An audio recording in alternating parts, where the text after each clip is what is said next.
Bonsoir à toutes et à tous et bienvenue dans cette nouvelle édition du journal. Il est 19h et c'est parti pour 40 minutes d'information. Notre invité ce soir sera Roger Combarel. Bonsoir. Bonsoir. Vous êtes donc le secrétaire départemental CGT Éducation. Nous reviendrons avec vous sur cette journée de mobilisation dès 19h30, mais tout de suite place au titre dans votre journal.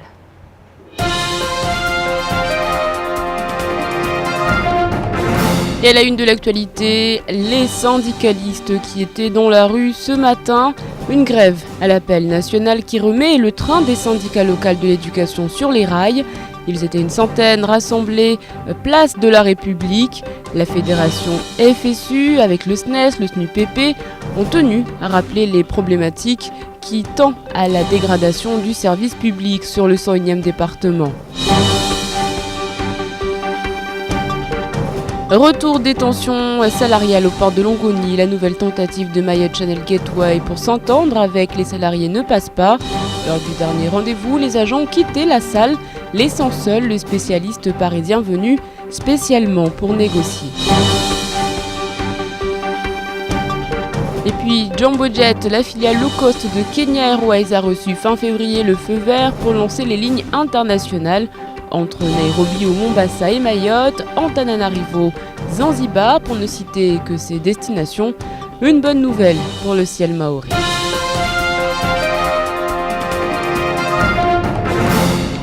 Une grève à l'appel national remet le train des syndicats locaux sur les rails. Ils étaient une trentaine selon la police, une centaine selon les syndicalistes, rassemblés ce matin place de la République. La fédération FSU a tenu à rappeler les problématiques qui tendent donc à la dégradation du service public sur le 101e département. Ainsi, la CGT Éducation nationale a tenu par sa présence à consolider les rangs. Reportage de Shakila Issouf et Fred Souleymana. Une matinée qui a réuni plus de 150 enseignants sur la place de la République selon certains. Ce sont des professeurs inquiets et mobilisés qui se sont rassemblés. Ainsi, les fonctionnaires de l'éducation nationale ont tenu à rappeler toutes les grèves successives qui ont marqué à jamais leur parcours professionnel et les élèves mahorais, et ainsi faire prendre conscience que la revalorisation de l'enseignement à Mayotte est une question nationale avant d'être locale. Comment vous pouvez expliquer qu'en France, on est 5 millions de chômeurs et qu'on n'arrive pas à avoir assez de candidats pour les concours d'enseignants ? Donc aujourd'hui, c'est pas le 18 mars que les élèves trinquent, c'est tous les jours que les élèves trinquent. Donc nous, on se bat aussi pour ça, pour qu'ils trinquent moins et qu'il y ait un changement de politique là-dessus. Un combat qui semble loin d'être gagné au vu des réductions budgétaires du gouvernement. Ainsi, les fonctionnaires de l'éducation se retrouvent toujours en 2014 avec des élèves qui sont en retard et devront fournir plus d'énergie dans l'enseignement. Le SNUPP, quant à lui, parle d'échec du système éducatif du premier degré. Déjà dans le premier degré, les collègues, ils ont suivi l'appel, mais effectivement, ils n'ont pas été sérieux s'agissant de la manifestation ou du rassemblement. Mais il y a une bonne participation au mouvement de grève. Maintenant, ça s'explique pourquoi les gens ils ne se mobilisent pas. Pourquoi les gens ne se mobilisent pas, les autres ne sont pas mobilisés alors qu'il y a des trucs locaux. Qu'est-ce que vous voulez que je dise? Si à eux, il faut poser la question aux absents. Nous sommes là et on a toujours raison. Malgré une mauvaise communication autour du rassemblement des syndicats de l'éducation, le secrétaire général du SNUPP n'espérait pas tant de personnes ce matin. Après avoir écouté les deux organisations syndicales présentes, FSU et la CGT Éducation nationale, les grévistes se sont éparpillés, une journée de mobilisation qui n'aura pas eu l'écho souhaité. Et au chapitre social toujours, les enseignants du lycée agricole de Coconi se sont rassemblés également ce matin. Ils revendiquent notamment l'évolution de leur statut et la possibilité de bénéficier des congés bonifiés. Souni Chamsidine, Abbas Alidi et Leslie Vimenet. Mobilisés, la quasi-totalité du corps enseignant du lycée agricole de Coconi a décidé de lutter pour son avenir. La raison, des revendications qui ne trouvent pas écho auprès du ministère de l'Agriculture et du ministère de l'Enseignement. Les enseignants réclament en effet l'indexation des contractuels, en plus de l'évolution des statuts, et déplorent toujours l'absence des congés bonifiés. Ces derniers comprennent 5 semaines de congés annuels, auxquels s'ajoute une bonification de 30 jours consécutifs. Force est de constater que nous n'obtenons absolument aucune réponse. Nous avons transmis nos questions par voie hiérarchie, comme ça nous a été demandé. Nous avons reçu la visite d'un inspecteur du ministère qui a rédigé un rapport. Et là, nous attendons donc depuis maintenant plus d'1 an des réponses qui ne viennent toujours pas. Des questions posées, mais des réponses et propositions qui sont encore attendues de la part du gouvernement depuis maintenant plus d'1 année, mettant ainsi le corps enseignant dans une impasse totale au point de priver les élèves de l'établissement d'une journée entière de cours. Actuellement, nous attendons une réaction enfin de notre administration qui n'a toujours pas eu lieu. Une situation de mutisme et de blocage qui voit ainsi aujourd'hui des enseignants inflexibles, et ce afin d'avoir enfin une bonne fois pour toutes une réponse à leurs doléances. Affaire à suivre. Autre mouvement de colère du côté du port de Longoni cette fois-ci. En livrant les clés du port à Idanel, celle-ci s'engageait à faire signer de nouveaux contrats de travail aux 60 salariés qui passaient donc sous sa coupe. Et c'est là que le bas blesse, comme nous l'explique Zakaria Amam. La convention stipulait que Mayotte Channel Gateway avait 6 mois pour présenter aux conseillers généraux le régime choisi pour ses agents qui dépendaient de la convention collective nationale inhérente au métier de manutentionnaire dans les ports français. C'est là que les premiers problèmes sont survenus pour MCG qui, constatant le poids de la masse salariale, critiquant certains avantages à l'image du supplément familial, la direction de l'entreprise avait organisé une table ronde pour remettre les choses à plat et faire reculer ses charges fixes estimées disproportionnées. Sans accord et refusant la proposition de Mayotte Channel Gateway, les salariés avaient entamé un mouvement de grève soutenu par le secrétaire départemental de la CGTMA, Salim Naouda, qui était très rapidement monté au créneau. Il y a une entreprise qui a repris l'activité du port et que cette entreprise veut réunir l'ensemble des acquis des salariés. Or, il y a des acquis individuels de l'ensemble des salariés de l'ex-chambre de commerce qui gérait le port. Et aujourd'hui, cette entreprise devrait respecter l'ensemble de ces acquis-là. En fin de semaine dernière, un spécialiste venu de Paris et financé par MCG a animé une nouvelle réunion de travail en expliquant aux délégués du personnel que la convention collective nationale ne s'appliquait pas au port de Longoni et qu'il était légitime pour Idanel de revoir l'ensemble des contrats de travail. Le ton était une nouvelle fois donné et les délégués ont demandé à ce qu'un autre texte leur soit proposé. Il y a une convention collective qui est signée. Il y a des accords qui ont été signés par ce repreneur quand elle était comme Madame Nel était présidente de la Chambre. Donc nous demandons tout simplement que l'ensemble de ces acquis soient respectés. Le ton vient donc une nouvelle fois de monter d'un cran, mais il n'est pour l'heure absolument pas question d'activer un nouveau mouvement de grève. Le débrayage n'est pas à l'ordre du jour dans la mesure où le compte à rebours n'est pas encore terminé. En effet, la concession a débuté le 1er novembre et il faudra attendre le 1er mai, dernier carat, pour que Mayotte Channel Gateway présente au Conseil général les textes qui seront appliqués pour les ex-salariés de la Chambre de commerce.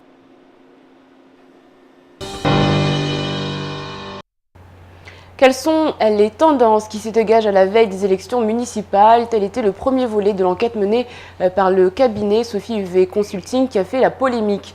Il a été suivi par l'édition d'hier, en fait un nouvel épisode destiné à savoir quelles étaient les priorités des électeurs vis-à-vis des futurs maires. Le troisième volet publié aujourd'hui répond quant à lui à une autre question. Comment les électeurs s'informent-ils sur les candidats avant de prendre leur décision finale?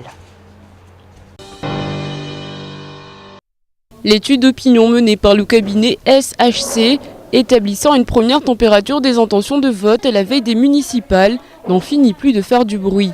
La guerre de campagne fait rage et comme il fallait s'y attendre, les candidats présentés en plus ou moins bonne posture accusent le groupe Kwesi d'être partisan ou de soutenir tel ou tel candidat. Vous faites ce que vous voulez faire, monsieur Samuel. Mais comprenez bien aussi que nous aussi, on dit ce qu'on pense. Je trouve que ce n'est pas du tout normal que sur des rumeurs. Parce que c'est des rumeurs, parce qu'aujourd'hui, on attend des preuves. Non. Mais si c'est le cas, pour des témoignages, monsieur Samuel Boucher. C'est des rumeurs, arrêtez. Oui, je ne parle pas de trafic de faux papiers. Les condamnations pénales de votre mère, c'est des rumeurs. Attendons, mais écoutez-vous. C'est vous qui moi je suis d'accord avec vous parce qu'on va aller dans le débat. Le sénateur maire a été condamné. Je peux vous assurer que si les journalistes faisaient vraiment le travail d'enquête, si la justice faisait vraiment le travail d'enquête, et je peux vous assurer que ce n'est pas le sénateur maire Abdourahmane Soali qui serait le premier condamné. En attendant, le cabinet, au cours de son étude, s'est attaché à répondre à une question particulièrement importante. Comment les électeurs s'informent-ils sur les candidats avant de prendre leur décision finale? Ainsi, selon SHC, 21% des électeurs expliquent attendre de formuler leur opinion finale en regardant la télévision. Mais la télévision est talonnée de près par les meetings politiques, la troisième méthode choisie par les électeurs pour se renseigner et se forger une opinion avant les élections est pour 12,4% d'entre eux en écoutant la radio. Le choix familial représente pour 2,1% des personnes interrogées le moyen de choisir un bulletin le moment venu. À 6 jours du premier tour, l'attention va finir par atteindre au fur et à mesure son paroxysme. Et puis on en vient à cette nouvelle affaire qui vient de secouer le département. Dans la nuit de vendredi soir à samedi, une jeune femme de 25 ans se fait agresser sexuellement. Elle était en chemin pour rentrer chez elle lorsqu'un scooteriste lui propose de la ramener. Elle accepte, mais l'individu ne la déposera pas chez elle comme convenu. Retour sur les faits avec Shakila Issouf et Fred Souleymane. Encore une fois, une femme se fait agresser sexuellement sur le 101e département. Après une soirée dans un bar de nuit avec des amis, une jeune femme de 25 ans s'est retrouvée seule pour rentrer chez elle à pied. Sur le chemin, un scooteriste s'est arrêté à sa hauteur et lui proposa de la raccompagner. En route vers Manzarsoa, l'individu a emmené sa victime un peu plus loin pour la violer. Nous étions dans le quartier cet après-midi. Ça arrive presque tous les jours à Mayotte. Et j'ai l'impression que ce n'est pas quelque chose qui touche spécialement nos élus. En général, la réaction du grand public, c'est qu'est-ce que faisait cette jeune femme à cette heure-là. Donc, elle l'a cherchée. En général, c'est ce que les gens disent, mais ils ne se mettent jamais à la place de cette personne. Ou si cette personne aurait pu être leur sœur, leur mère, leur cousine ou je ne sais quoi. C'est toujours qu'est-ce qu'elle faisait à cette heure-là, à cet endroit. Et de toute façon, les agresseurs sexuels à Mayotte ne sont pas spécialement sanctionnés. Un agresseur sexuel va être emprisonné 1 an, 2 ans avec sursis. Mais ce qu'on ne sait pas, c'est que la personne qui a reçu ce choc, c'est pas pour 1 an, c'est pas pour 2 ans. Des fois, c'est à vie, c'est des gens qui s'en remettent souvent jamais. Des réactions qui suscitent de vives interrogations sur les mesures à mettre en place contre les agresseurs. Mais que deviennent toutes ces victimes ? C'est la question qui est posée par l'ensemble des Mahorais. Afin d'éviter d'être maltraitée, la jeune femme parlementait avec son bourreau qui a gardé son casque sur la tête pour dissimuler son visage. La victime a réussi à convaincre l'individu de la ramener devant chez elle, dans le quartier de Mtsapéré à Manzarsoa. Ça me touche, franchement, ça me désole. Je suis désolé pour Mayotte et pour les Mahorais d'entendre tout le temps des histoires de ce genre. Ça fait partir les gens, ça tue le commerce, ça tue un peu toutes les possibilités qu'offre Mayotte. Ce n'est qu'hier, en fin de journée, qu'un homme correspondant au signalement était interpellé, auditionné. L'enquête se poursuit. Ainsi, une nouvelle fois, les policiers en très peu de temps ont arrêté un suspect dans une affaire de viol. Et donc les fonctionnaires de police ont bien interpellé, placé en garde à vue un suspect. Celui-ci a été interrogé, il a reconnu les faits durant son audition. Sa garde à vue a alors été prolongée sur ordre du parquet devant lequel il sera déféré. Nous l'annoncions il y a quelques semaines, la compagnie aérienne Kenya Airways s'est lancée dans le low cost en créant une filiale Jumbo Jet qui a vu le jour le 27 février dernier. Un Boeing 737-700 assure les rotations. Pour l'heure, peu de lignes sont ouvertes, mais à Mayotte, des lignes pourraient s'ajouter. Les détails avec Zakaria Amam.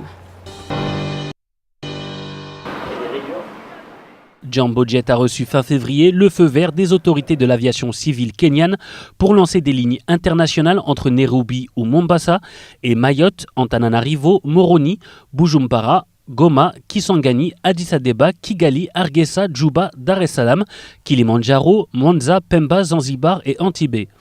Le 101e département français est donc en ligne de mire pour Jumbo Jet lorsque la compagnie mahoraise Ewa s'apprête à lancer de nouvelles destinations en jouant Epemba ou Mozambique après Dar es Salaam, Mahajungan, Osibe et Moroni. Rien à filtrer pour le moment, mais l'arrivée de Jumbo Jet sur le tarmac de Pamandzi se fait chaque jour un peu plus sentir avec la volonté pour Kenya de rayonner le plus possible sur le canal du Mozambique.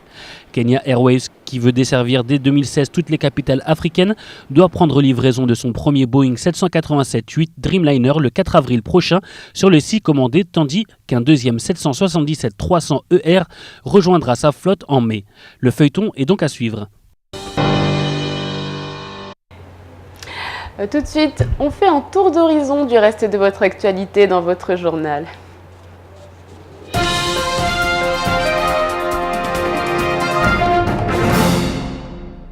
Ce n'est pas ces cambriolages qui nous empêcheront de poursuivre notre lutte. Le message était lancé par le SNUPP hier matin, dont les locaux se sont fait cambrioler dans la nuit de dimanche à lundi. Portes et grilles de protection arrachées, c'est le matériel informatique qui était visé. Cela n'a pas empêché le syndicat de manifester ce matin dans la rue. Le tribunal correctionnel de Saint-Denis de la Réunion jugeait la semaine dernière les 15 prévenus dits de la bande BLR, le bas de la rivière.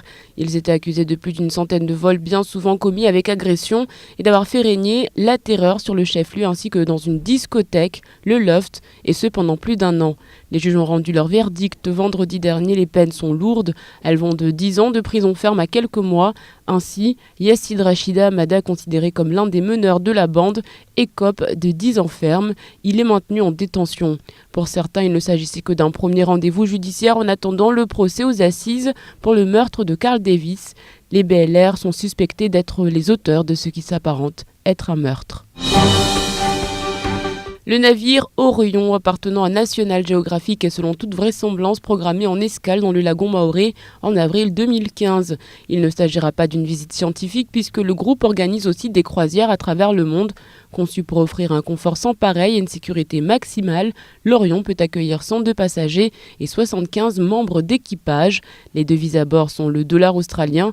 La route de l'Orion n'est pas encore dévoilée, mais il pourrait se rendre vers les Glorieuses ou Juan de Nova avant de filer plein sud pour l'Antarctique à la rencontre des grands cétacés. Mayotte ne sera donc pas uniquement une escale d'approvisionnement, mais une étape d'une journée.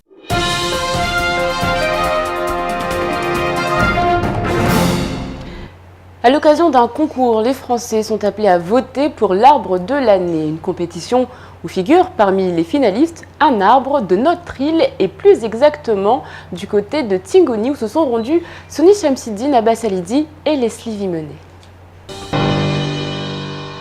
Voici le Terminalia mentali, un arbre originaire de Madagascar et implanté à Tingoni depuis une trentaine d'années. Bonne nouvelle, il fait partie des 24 lauréats régionaux au titre de l'année 2014.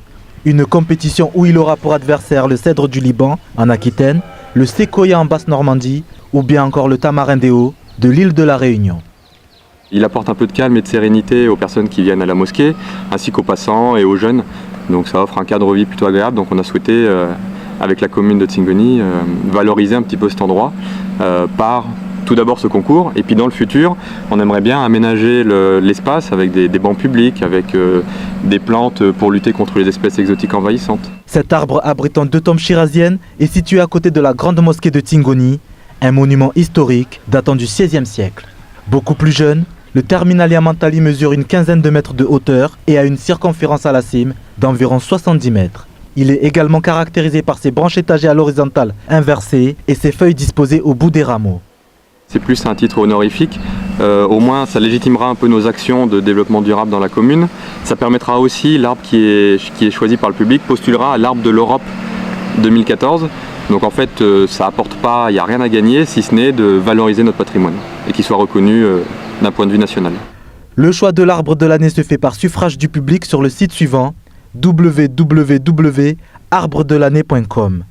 Les résultats seront connus en septembre prochain et verra ainsi le vainqueur succéder aux chênes de Saint-Sevran dans la région du centre. Alors tous à nos claviers et votons pour notre arbre.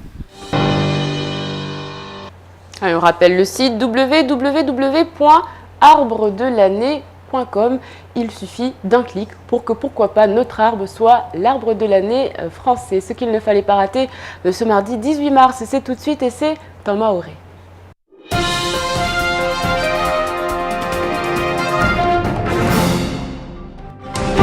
Mwezi watukufu sansa ya mahabari huregea harumwa zikuchukuchu ziliura harumwa ibandari ya longoni ni kama usmaizi mazaina mezmitano jauleni bani ambade iliomba wan mafanyahazi waka hale harumwa ilijumba sheria na ubahazazi ICCI ya hulmore wan leo wa harumwa ibandari ya longoni behebe ikaomba lo ibandari irengo wa udomana na ini shirika la bibi Idanel Mayotte Channel Gateway risi juamba fukafanyishi ha imazaina tena mezita jauleni mituto ya kafanyishi amba leo wan mafanyahazi hazo ya bandari ya Longoni kakota hata mbaleo bibi Daniel mfano afanya mgauzio wazi mikataba ya haziao harumwa stanafu kuka na uspara togo ikamba kweli kaiti ya msajaja hata ibandari kaitwa kota leo sijwamba tungozini raha za utino haibo ikamba watu wakahensi amba mkinishia vuto fanyishia mahadisi hata tungozini ziparuhane dala leo haibo ikamba risijwa mkataba unurongolo convention collective ikamba wan mafanya hazo wa kuidi nramba leo mkinishia irumishia harumwa ibandari ya Longoni hata upara wabasa tungozini kasifanyishia basi ya lebani raha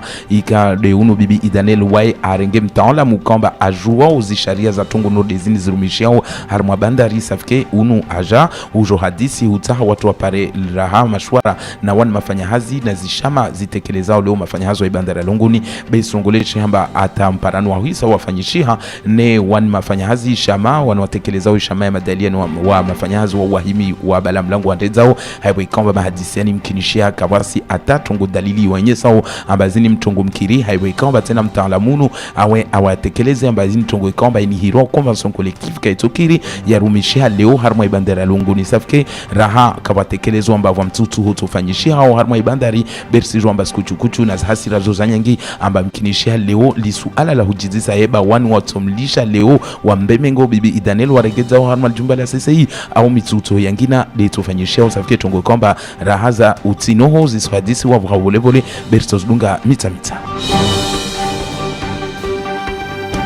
mtutu kamba unu rangu faransa bolebe atahun maure wo wakufanyisha asbi ya leo urhaile atakelezewa rangu mfumulwa bira na zishama za maidaliano zaidi yao na imisomo hun maure leo risijua mba mwezi 18 wa marsi ya katekelezewa hanrani na wani shama ya isnupepe mba lazima avuke mtutu obe haiwe kamba atawanyao shama za maidaliano rahazi shaili hao na imisomo faransa wa waja une wa harmwa mtutu basi ikamhimu haojuzi shama zini leo ziparana harmwa ishanza la Republiki wenye sarahamba wao wakonyomoja na wanyao hata sababu zitaombu leo ziremao imisomo basi hun maure rahingalia fete mfano ishama ini kamba ya FSU na SNES SNUPP wakamba wao hawajute na ikamhimu leo wanahanidze na stongo kamba leo zitashaushi na stambu ziremao leo imisomo hun maure rangu wakati wa wanao amba tongo zirengele wala kaftongo ibuzao hawajute na ikamhimu amba leo bande kamba wanyao faransa ho wasiwo na au wasieshi zitongosa wa mfano na wao amba tawabu leo haiwe kamba serikali ya daula ya leo kashinda ya para leo ya mashwara hata imisomoni ya ndambedi leo hususan hun maure na ingalia basi leo wakaangulizana wakamia wa 50 jauleni ukamba wapara na harimo ishanza la Republiki utaha waenyese wajau na sberamzao na strongo na unahanizana ba kaya lazimu leo walisha leo ikondoeni mana rahingalia fete amba leo kula heli musomo wakati kula wa mwaha watu wambiro amba vutoka tungo kamba sofanyishia amba zendembedi na rahingalia leo raha kapta tunga ndambedi wani raha wanagula FSU wa wajaune wakarenge banza haivo ikamba lor si jwamba wa wajaune kula mwaha ukamba harmwa kondo zangina baisha kondo zini zo kaskasa wapia na zishama za madaidiano risi jwamba mfano SNUPP ikamba inde ishama itekeleza ya mafundi wazilikoliti te hun maure wado kula lera ukamba wambedi na skondo wanya ukamba leo mfano wengine hao wazungu ukamba mfano uneka yani mafonctionnaire la bonze waka hangu na wabe leo waka kwenye moja hapia umoja ulataji moja amba lazima hao haraka leo imisomo harumwa idepartement maure yende sembedi watu wapare zombo na mashwara atatongozini statue hao haraka.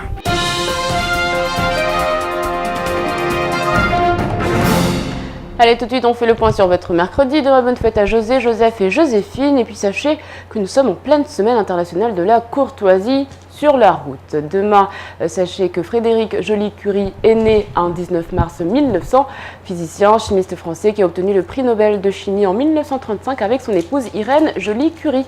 Nous retiendrons de lui cette citation « Je suis communiste parce que cela me dispense de réfléchir ». Sans transition, tout de suite, place à la météo d'Ornella Perrine.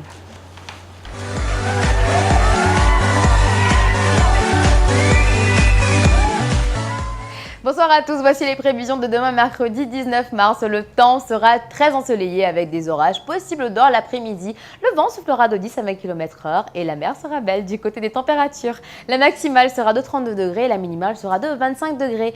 Il fera 29 degrés à Trévani, 28 degrés à Dzaoudi, 32 degrés à Bandrélé et 31 degrés à Bouéni. Le soleil se lèvera à 6h03 et se couchera à 18h10. La marée sera haute à 5h30 et 17h45 et basse à 11h35 et 23h55. Merci à tous et surtout à demain pour un nouveau bulletin météo.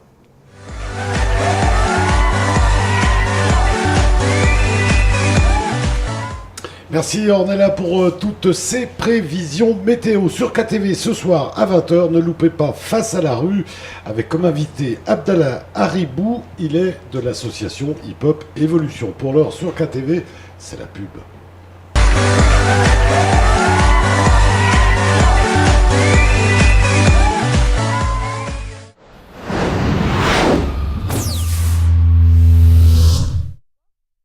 Caribou, vous voulez aider à garder Mayotte propre? Encre Éco aussi. Venez avec vos cartouches d'encre noire aux couleurs vides et repartez avec une cartouche déjà remplie. Facile. Encre Éco vous propose aussi les tonnerres recyclés pour votre imprimante laser. Particuliers, entreprises, faites jusqu'à 50% d'économie par rapport au prix du neuf. Encre Éco, immeuble archipel à Kaweni, face au SAV SFR. Encre Éco, facile, économique et écologique. Encre Éco, Raïsid Senao Ifadu Oulanga.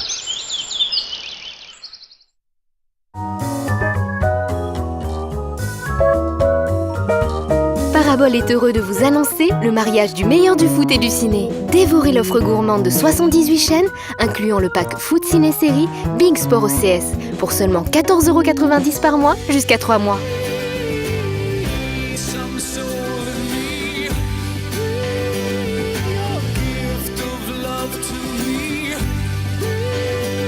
Parabole Mayotte, la télé comme je l'aime.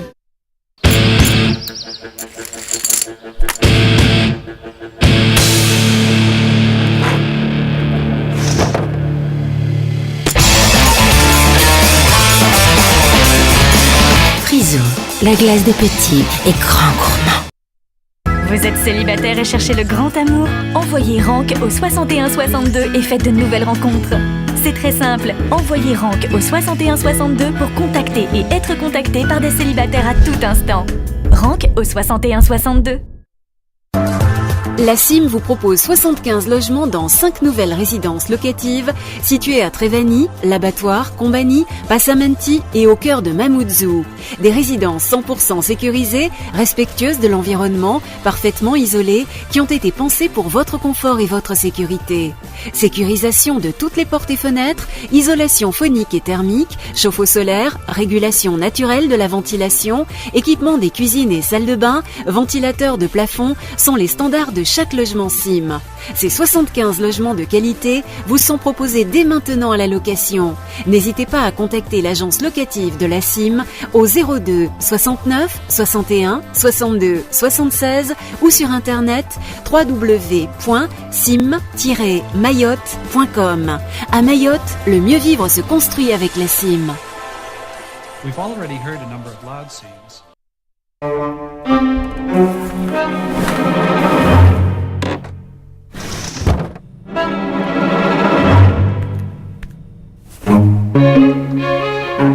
Frisou, la glace des petits et grands gourmands.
Parce que les vrais ninjas ne font pas joujou avec des fruits, envoie BBQ au 80-90, sors les pics à brochettes, le charbon et les couteaux.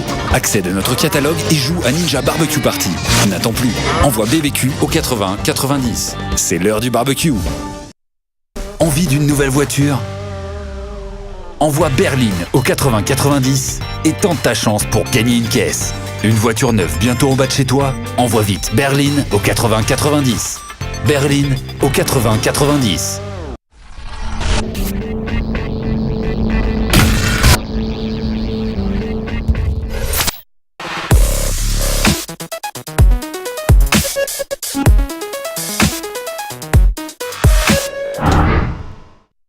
« 18h, 20h, la bonne humeur vous est présentée par Coca-Cola. Le yaourt tout là, c'est bon pour moi, c'est bon pour toi.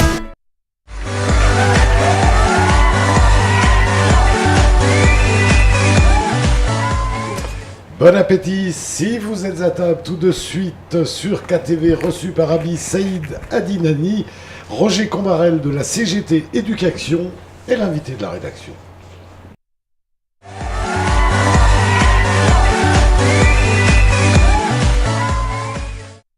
Et oui, des milliers de personnes étaient dans la rue aujourd'hui en métropole. Une centaine de personnes étaient au comité du tourisme ce matin. Roger Combarel, bonsoir. Bonsoir, Bi. C'est vrai qu'on nous a habitués à plus de mobilisation de la part des enseignants. Une centaine de personnes, grosso modo, qui étaient ce matin mobilisées aujourd'hui. Je sens comme un regret dans votre voix. C'est un constat. C'est une constatation. C'est vrai, bon, il faut que vous sachiez que c'est pas évident de lancer des mots d'ordre, surtout quand ils viennent de métropole et qu'on essaye de les relayer sur Mayotte. Nous, de plus en plus, on essaye de s'impliquer dans ces mobilisations car on a vraiment le sentiment que la normalisation arrive à grands pas à Mayotte. Pour tous les salariés et en particulier ceux de la fonction publique. Donc quand nos camarades de métropole nous interpellent et nous informent ainsi que d'autres organisations syndicales sur une large journée de mobilisation, car j'ai appris tout à l'heure avant l'émission que par exemple Mayotte Première ne diffusait pas ce soir, donc ce qui veut dire que bon, le mouvement et certainement la grève va aussi toucher les services publics d'information en métropole. Ça veut dire que les gens sont inquiets. Ils sont inquiets car actuellement le gouvernement mène une politique auquel on va dire on ne s'attendait pas vraiment. C'est pas ce qu'on espérait, ou du moins qu'on n'espérait pas, et qui ressemble beaucoup à la politique précédente, à savoir aller prendre dans la poche des fonctionnaires de l'argent pour faire des économies de budget, et donc ça ne nous convient pas. Et c'est pour ça qu'on a relayé l'action. Alors maintenant, pourquoi était-elle un petit peu moins importante, et même et surtout beaucoup moins importante que les mobilisations de novembre-décembre? Je pense que c'est dû au fait qu'on s'est beaucoup bagarré en novembre-décembre contre notre administration, chaque ministère confondu, et il y a eu des retraits de salaire conséquents, et que c'est vrai que des collègues nous ont dit une grève, même si on en comprend les motivations, elle va nous pénaliser davantage, et donc c'est pour ça aussi qu'on était peut-être un peu moins nombreux. Mais j'ai quand même constaté, et ça me fait beaucoup plaisir à la CGT, que nos collègues du premier degré étaient très présents ce matin, et ça veut dire que il y a un niveau de conscience qu'il faut établir à tous les niveaux, Zungu, Mahorais, et puis surtout se bagarrer comme on a fait ce matin, c'est-à-dire dans l'unité la plus large. Alors justement, parlons-en. C'est vrai qu'en métropole, cette mobilisation a touché, on va dire, tous les salariés. Il n'était pas question que des enseignants. Et puis à Mayotte, on a vu que c'était des enseignants, principalement du premier et du second degré. C'est vrai, Bi, mais c'est pas la démarche au départ. La démarche a été d'interpeller en fait nos camarades de l'intersyndicale. Certains ont choisi, comme aux finances, de faire quelque chose de plus spécifique jeudi, le 20. Donc je pense que vous aurez l'occasion de les rencontrer. D'autres reporteront du moins leur mobilisation et leur action le 26. Il y a après stratégiquement, disons, des accords qui sont passés. L'important, c'est que à chaque fois que des actions soient menées, il nous semble important qu'elles soient menées dans l'unité et que sur la base de revendications larges et bien comprises par tout le monde. Il faut savoir que tous les syndicats j'anticipe peut-être une troisième question. Les syndicats ne se bagarrent pas en ce moment en France, en métropole. Il y a des syndicats qui acceptent le pacte de responsabilité du gouvernement. Nous le regrettons. Dimanche après-midi, j'ai suivi une émission politique à la télé où un secrétaire général expliquait en quoi il lui semblait important de faire preuve de patience et de comprendre. Nous, la patience, on en a. C'est bien pour ça qu'on est syndicaliste, c'est pour discuter avec les administrations, le patronat et tout. Mais quand c'est toujours aux mêmes que l'on demande les mêmes sacrifices, je crois qu'à un moment donné, il faut dire stop. Alors, vous parlez d'unité, que dire du fait que pendant que vous étiez mobilisés place de la République, d'autres enseignants, eux, étaient en grève au lycée de Coconi? Oui. Alors, il faut savoir que les administrations ne sont pas les mêmes. Hein. C'est le ministère de l'Agriculture d'un côté. Donc, nous, on syndique tous les enseignants du premier degré. Notre slogan, c'est de la maternelle à l'université. Et effectivement, on était assez représentatif de l'échantillon premier, second degré, collège, lycée, école ce matin. Quant à ceux de Coconi, c'est vrai que j'ai appris dans les journaux, par Internet, qu'ils étaient mobilisés. Bon, l'important, c'est qu'ils montent au créneau aussi. S'ils veulent un lien, je les appelle tout de suite à nous rejoindre et à nous interpeller. Nous, on est tout à fait prêts à les aider s'il y avait besoin de les aider. Je pense qu'ils ont des porte-paroles qui sont assez nets, qui expriment bien donc le mécontentement. On aurait aimé aussi qu'au mois de novembre-décembre, il y ait un peu plus de participation de leur côté, parce qu'en fait, ce qu'ils réclament maintenant, nous, on le réclamait aussi dans de bonnes conditions au mois de novembre-décembre. Et donc, bon, voilà, hein, mais à Coconi, ils ont raison de se monter au créneau. Et puis, il y a d'autres aspects plus locaux aussi, qui font aussi que le mécontentement, il est plus fort dans le premier degré. Par exemple, il y a la mise en place des rythmes scolaires, il y a les fameuses REP, REP+. Bon, on dit qu'on veut faire plus pour l'école, et évidemment, il est nécessaire de faire plus. Nous, on a interpellé la ministre quand elle est venue avant les vacances sur des problèmes de conditions de travail et puis d'environnement. Mais ici, les moyens manquent et c'est toujours pareil. On veut faire un peu plus vite que la musique. On met en place des dispositifs, mais on sait très bien dès à présent qu'on n'aura pas les moyens de les assumer jusqu'au bout.